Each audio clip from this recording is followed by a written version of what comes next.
Protesters gather in downtown Atlanta about the presidential election, and a sexual assault prevention workforce created by Georgia State University is underway.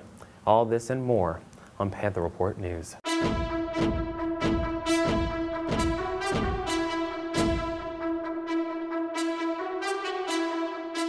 Hello everyone, I am Geer, and welcome to another episode of Panther Report News.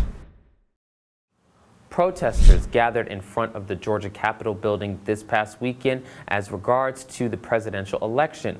Supporters of President Donald Trump and President-elect Joe Biden stood on opposite sides of Cortlandt Street, chanting and yelling slurs. Reporter Keelin Berrian has more. Since the voting recount of the states Georgia and North Carolina, supporters of Donald Trump and Joe Biden have not been quiet. Some take their opinions to social media, while others do this.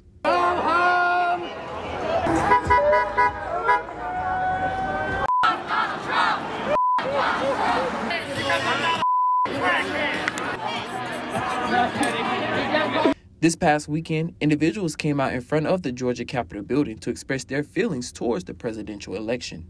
And it's like bipartisan. It's just more so like my values, where my values lie. Like I was once, on that side, I mean? I was actually like going for the same things, but once you stand on principles, you can't even go for it. Like I'm talking about when you get rid of your emotions and you really look at principles, you're like, man, I can't even go for that. My understanding today, there's a bunch of Trump supporters that have been rallying outside of the Capitol, and today it looks like they're here in opposition to the vote which has been decided for Biden, and they're here in opposition of that. Last year they were out here in an attempt to stop the electoral process, to stop people from counting votes. Okay. But it looks like this is just a similar crowd.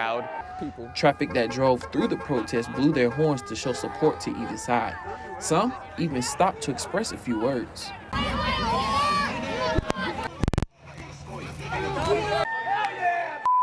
But members of the support for Joe Biden didn't come in front of the Capitol to protest the election, but instead complete community service.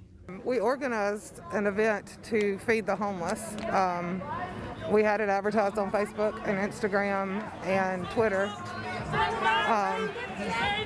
And they came out here and stood in front of us. We spent hundreds of dollars on barbecue and homemade macaroni and cheese. We just wanted them to have a nice meal. And this is what it turned into. Some even believe that no matter which candidate is in office, America is still going to be in trouble. I think this all a setup for Trump. We are running out of food. Trump trying to be out of office for 4 years till this mess is over with. So what's the difference? Biden or Trump in office? Hey, America is finna be in deep trouble. China's already going through it, no food in India. They taxing on the billionaires to get the more money to feed the hungry. So go ahead and put up non-perish food and canned food. Towards 3 o'clock, most of the supporters of Donald Trump left to protest in front of the governor's mansion, but a lot still remained in front of the Capitol. Keelin Berrian, PRN. Georgia State School of Public Health received federal funding to build a workforce that implements sexual assault prevention practices and activities in the military. Reporter Antwane Willis has this to share. Associates from Georgia State University are helping to construct a sexual assault prevention workforce in the United States military. This was put into action after the Department of Defense released the Sexual Assault Prevention Plan in 2019, which presents solutions that will help diminish sexual assaults within the ranks. Georgia State University professor Dr. Shannon Brown is one of the co-principal investigators on the project, and she's assisting the Department of Defense by contributing her ideas to also save potential victims from sexual assault.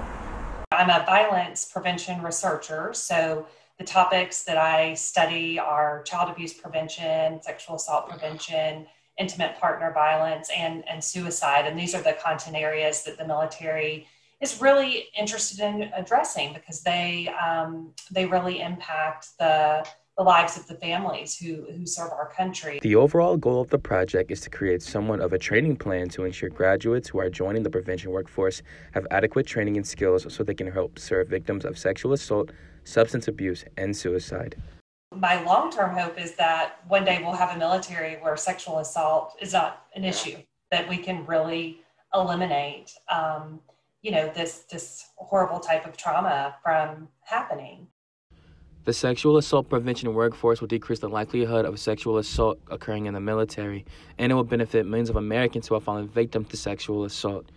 Antwane Willis, PRN.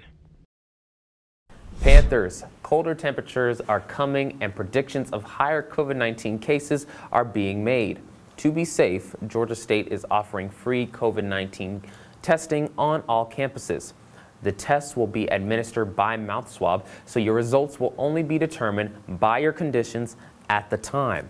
The test will not show any records of having the antibodies of COVID-19, so schedule your appointments in advance to keep yourself and others safe. And now we turn to Koa Ben-YIsrael for the latest headlines in sports. Koa. Thanks, Jared. What's up, y'all? I'm Koa Ben-YIsrael, and welcome back to PRN Sports. The Georgia State football team played this past Saturday against the Louisiana Monroe Warhawks and beat them in a shootout 52-34.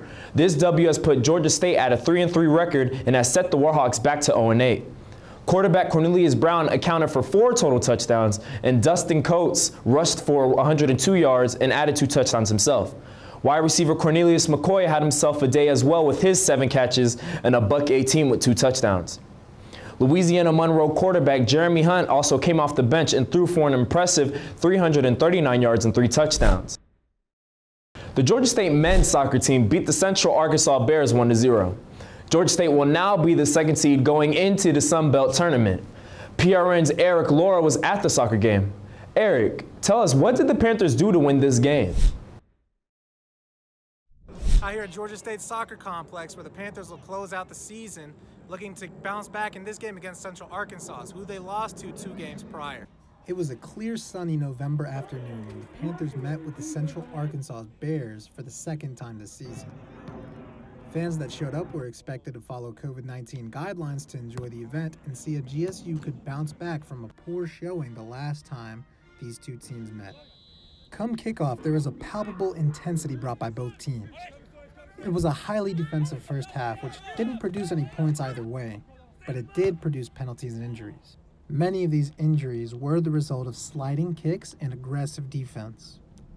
This led to a scoreless first half, and fans wanted to see more chances taken by Georgia State to close out the game. I've been to see all the home games, and they're all fantastic.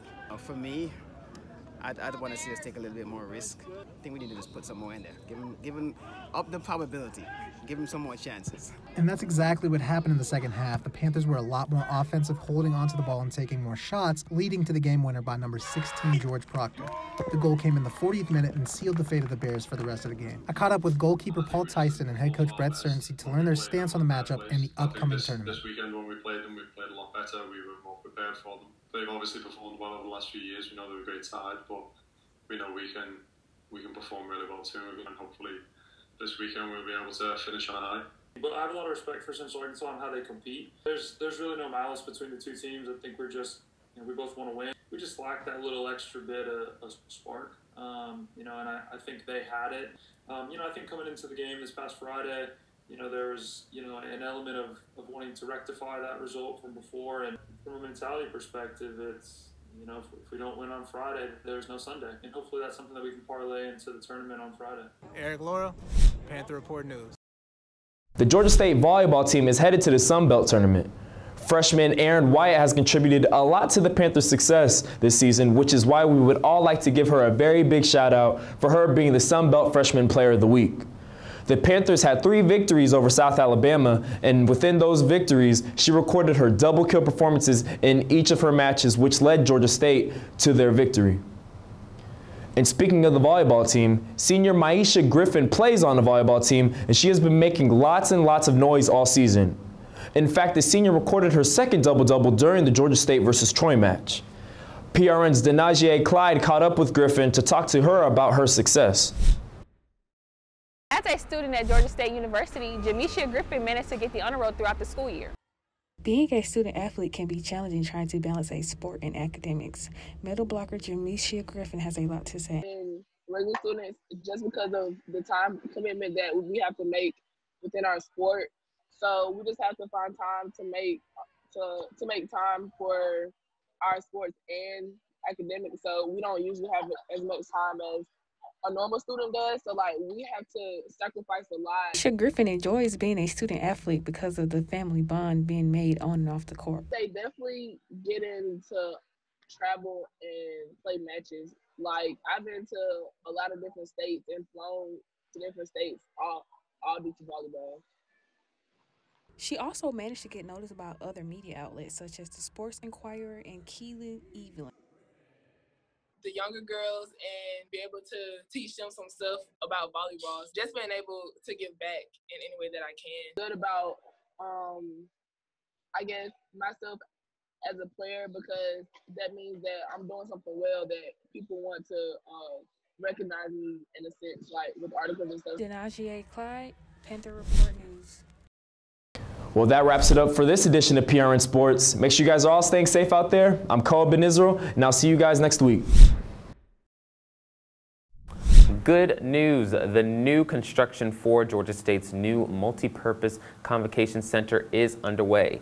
The demolition of Kell Hall is finished, and President Mark Becker is hosting a groundbreaking ceremony for the new center November 17th at 10 a.m. The center is predicted to be completed fall 2022. Starting in the entertainment industry can be a journey for some. And if you know the host of Atlanta's own Streets 94.5 Fly Guy DC, he shared his startup with us. PRN's Manni Lawerence has more.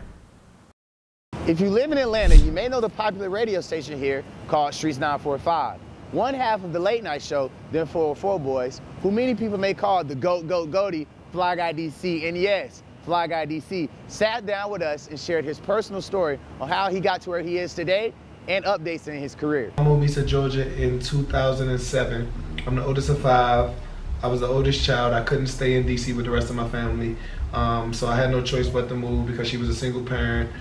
And I was kind of like the father figure of the house. Fly Guy DC explains how being from an environment where it's hard to make it out, he had to take on a leader position role in his family to ensure that his other brothers and sisters would make the right choices and go down the right path. Once his senior year came about in high school, he explained how he had a chance to go play college ball and make a huge difference and impact at the university. I led them to a championship my freshman year as on the basketball court, won MVP.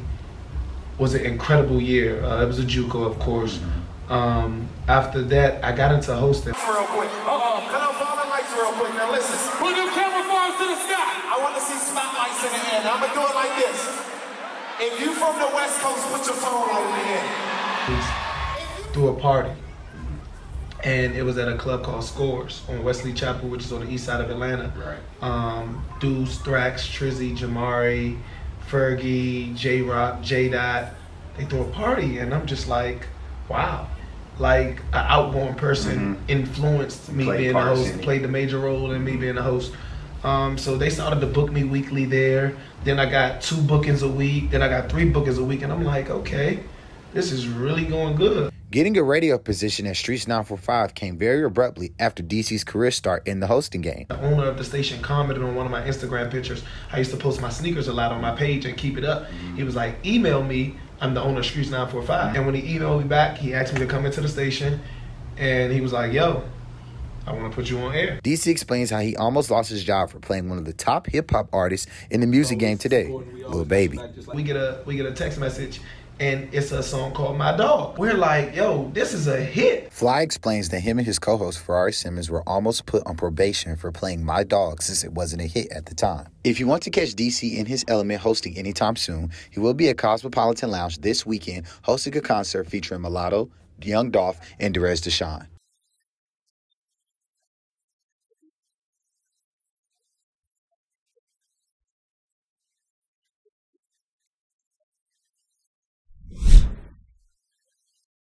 Thank you all for tuning in to this week's episode of Panther Report News.